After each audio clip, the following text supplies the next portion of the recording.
Tom, American men constantly complain about their girlfriends flirting with other men, but are too afraid to do anything to fix it. Where is the happiness? Well, Western nations are objectively happier than Muslim nations on every metric. So, like the fact that one metric seems less happy is not the case. Men are still happier in America in the relationships than in Muslim nations. Famo TV says, Tom, in liberal and secular USA, you have a constant stream of breakups and monogamous relationships, not to mention high rates of depression. Please address this. Uh, what address what? Like, I think they're saying there's that more freedom. secularism Well, apparently. sort of, yeah. When you don't have forced marriages and rapes and punishment by death if you leave them, then yeah, there's a lot more promiscuity and you can leave relationships and get divorces, and that's fine. So yeah, if you don't outlaw people being free to change relationships, then yeah, you're going to get a lot more changing relationships, and that's a good thing, not a bad thing.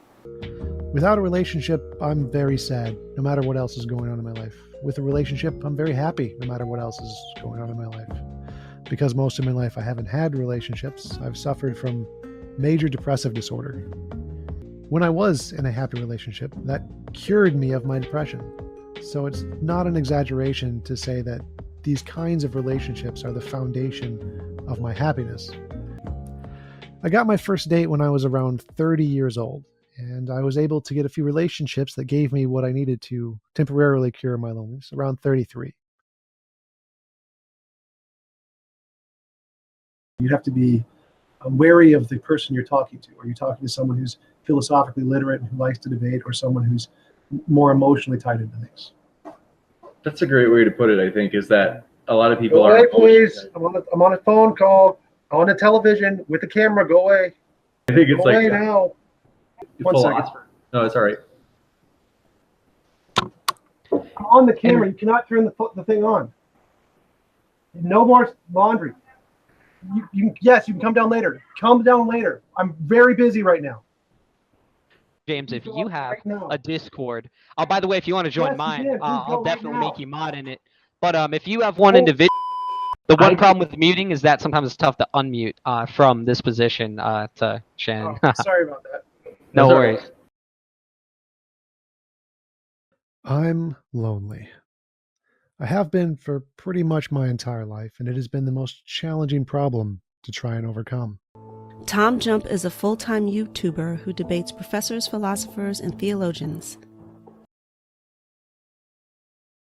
There's 100% consensus atheists like pizza more than poop. They like the taste of pizza more than poop. Now, if you make a claim that you're not claiming is true, like, I don't know, pizza is the best food, and you're not claiming that this is some fact of the universe. So if you claim, I like pizza, pizza is my favorite food, or if you're claiming Harry Potter is the best book, you don't need scientific evidence for that because it's not a truth claim about the universe, it's an opinion claim. You like pizza is the best food. What are they being skeptical of? How can you be a skeptic of that statement? What does it mean to be skeptical that most people like pizza? Tom Jump, is having sex with a dead body per se morally wrong? Not if the previous occupant said you could do it after they die. They consented to allow their body to be used after death in that way. That's perfectly fine.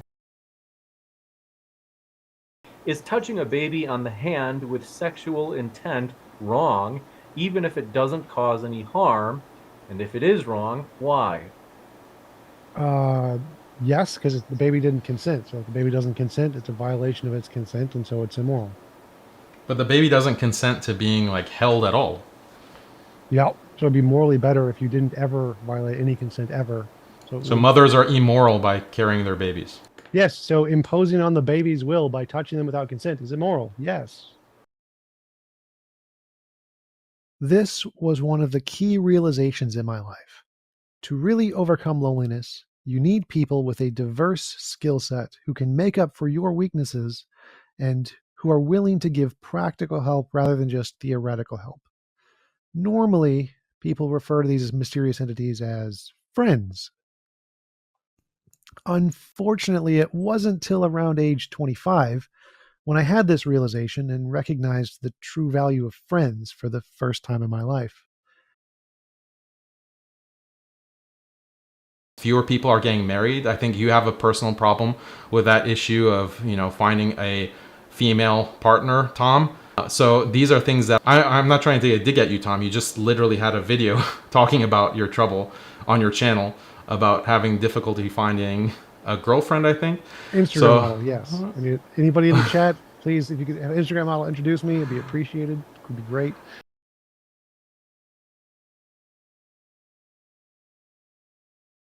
So the rate of depression is higher for people who don't have access to social lives. And in our society, it's more isolated. But again, even though that's the case, it's still better in every other metric. So yes, there are some that are worse, some metrics that aren't perfect. We're working on them, but it's still better in literally every other metric.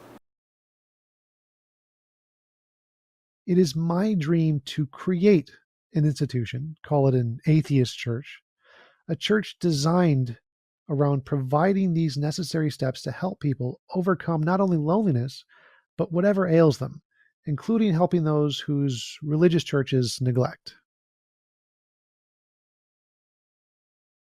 Community seems to be the most important thing about religion. Churches are so successful at building communities. If you want to meet people, to be in a relationship, or to build friendships with, to go to parties with, it's pretty easy in a church. Just go there and join one of the bazillion groups they have, meet 30 people, and they'll mostly be really welcoming. But in the atheist community, that's completely gone.